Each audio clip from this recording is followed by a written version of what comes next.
بسم الله الرحمن الرحيم. الحمد لله على إحسانه والشكر له على توفيقه وامتنانه، والصلاة والسلام على من أرسله الله بالهدى ودين الحق الداعي إلى رضوانه. قال الله عز وجل بعد أعوذ بالله السميع العليم من الشيطان الرجيم: فأولئك مع الذين أنعم الله عليهم من النبيين والصديقين والشهداء والصالحين وحسن أولئك رفيقا۔ انبیاء اور رسولوں پر ایمان، یہ ہے ہمارا موضوع۔ اور آج ماہ سیام، ماہ رمضان 1445 ہجری 6 تاریخ کو ہمارا یہ چھٹا درس ہے، اور آج کا ہمارا موضوع یہ ہے کہ جب ہمیں یہ پتہ چل گیا کہ انبیاء اور رسول وہ اللہ تعالیٰ کی طرف سے بھیجے ہوئے تھے، یہ بھی پتہ چل گیا کہ وہ ہر دور میں اکمل الخلق تھے، جو ان پر وحی آتی تھی اس کی وہ عملی تصویر تھے، تو پھر یہ بھی سمجھ لینا چاہیے کہ ہمیں ان لوگوں کے ساتھ دلی محبت ہونی چاہیے۔ حدیث کے لفظ ہیں، ایک صحابی اللہ کے نبی صلی اللہ علیہ وسلم کے پاس تشریف لائے، آقا مجھے جنت میں آپ کا ساتھ چاہیے۔ نبی علیہ الصلوۃ والسلام نے فرمایا مجھ سے کتنی محبت کرتے ہو؟ کہا آقا کل کائنات سے زیادہ۔ تو فرمایا انت مع من احب، میں نبوت کی زبان سے تمہیں یہ سمجھا رہا ہوں کہ جس کے ساتھ تم محبت کرتے ہو قیامت کے روز تم اسی کے ساتھ ہوگے۔ کسی ایک نبی اور رسول کی زندگی اٹھائیں، ہمیں وہاں اپنی عملی زندگی کے حوالے سے بہت سارے اسباب ملیں گے۔ یہ اصل محبت ہے کہ انبیاء اور رسول ان کی زندگیوں کو پڑھا جائے، اور محبت کا تقاضا یہ ہے کہ انہیں اپنے لیے رول ماڈل، نمونہ سمجھ کر ان کے نقش قدم پر چلا جائے۔ آئیے ایک ترتیب کے ساتھ چلتے ہیں، اختصار کے ساتھ۔ سیدنا آدم علیہ السلام، اپنی ایمانداری سے بتائیے، آج جو ایک ہمارا معاشرتی سلسلہ بن چکا ہے، اگر آج یہ غلطی ہم میں سے کیوں کرے تو ہم نے لوگ کون سی قیامت آ گئی؟ درخت کا پھل ہی کھا رہی ہے نا، کون سا سور کو ہاتھ لگا رہی ہے، ایویں جنت سے نکالا جا رہا ہے۔ یہ اللہ والوں کی نشانی نہیں ہوتی، یہ بہت بڑا سبق ہے۔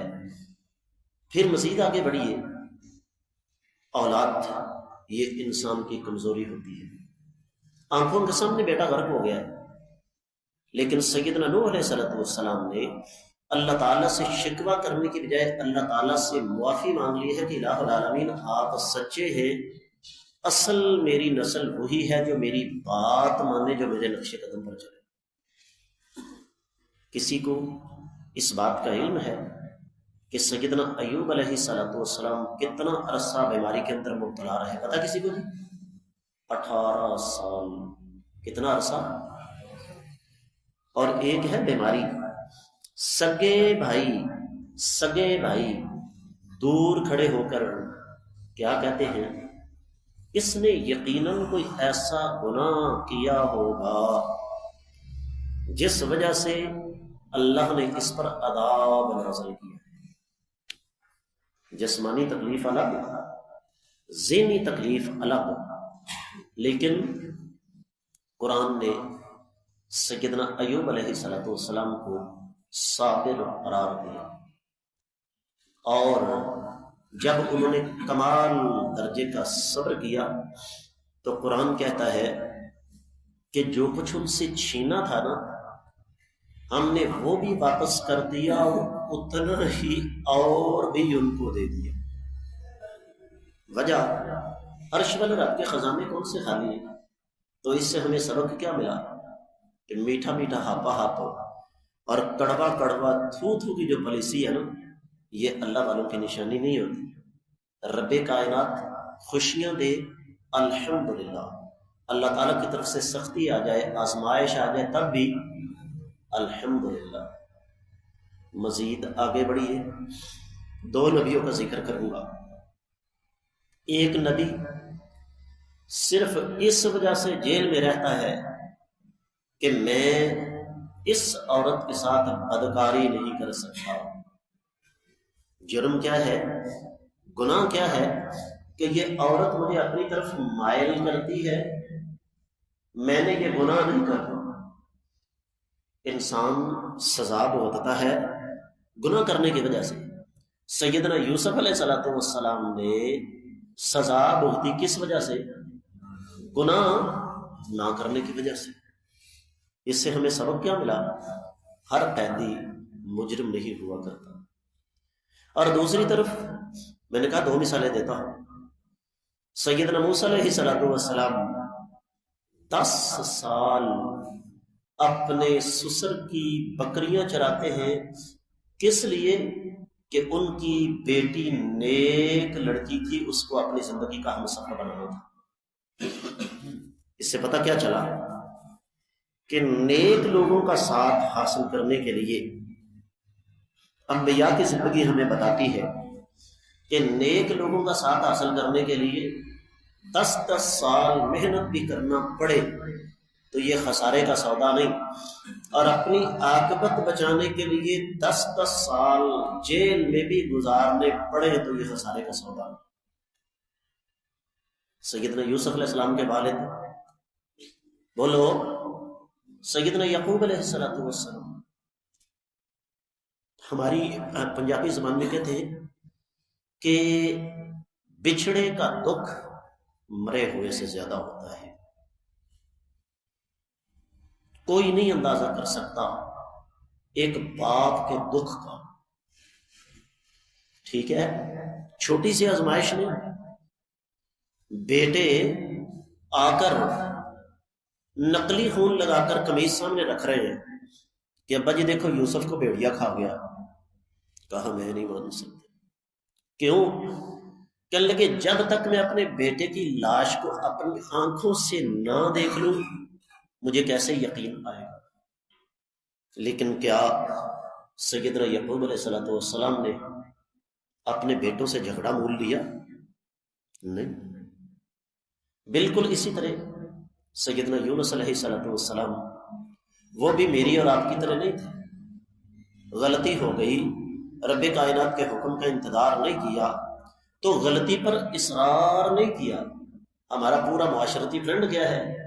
ہم غلطی کر کے نہ صرف یہ کہ مانتے نہیں بلکہ الٹا ہمارا اصرار ہوتا ہے کہ تم مانو کہ میں غلط۔ یہ تباہی اور بربادی ہے۔ آگے بات کو اختتام کی طرف لے کر جاتے ہیں۔ امام الانبیاء محمد رسول اللہ صلی اللہ علیہ وسلم، ذرا حیات طیبہ کا جائزہ لیجیے۔ جرم کیا ہے، قصور کیا ہے؟ تھوڑا سا پیچھے جائیے، سیدنا ابراہیم علیہ السلام۔ اور اگر آپ اجازت دیں تو میں یہ بات کہنا چاہوں گا کہ میری تو ایک دلی خواہش ہے کہ قیامت کا دن ہو، میرا اللہ مجھے ان نبیوں کے قدموں پہ بیٹھنے کا موقع نصیب فرما، اور میں ان سے پوچھوں کہ اللہ کے نبیوں تمہارے اندر اتنا حوصلہ کہاں سے آ گیا کہ تم نے اتنا کچھ اپنے اوپر برداشت کیا؟ کس کی خاطر؟ اللہ کی خاطر۔ کیا خیال ہے؟ 6 ماہ کے بچے کو لقودق صحرا میں جہاں دور دور تک تا حد نظر کوئی آبادی نہیں، چھوڑ کے چلے جانا آسان کام ہے ضرورت کسی کے اندر؟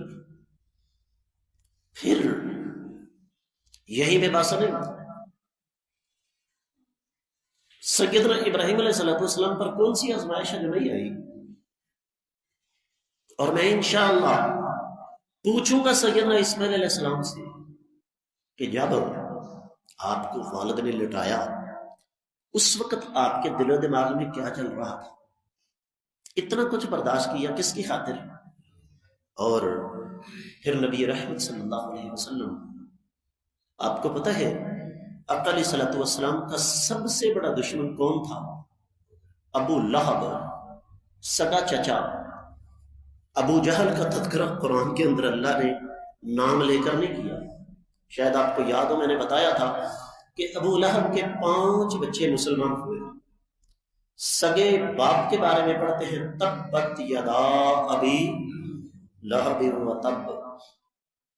اور پھر جس مکہ سے میرے آقا علیہ الصلوۃ والسلام کو رات کے اندھیروں میں صرف اور صرف اس وجہ سے نکلنے پر مجبور کیا گیا کہ اکبر نام لیتا ہے خدا کا اس زمانے میں، یہ بھی میرے اور آپ کے لیے ایک رول ماڈل اور نمونہ ہے کہ جب فاتح کی حیثیت سے داخل ہوئے تو کیا کہا؟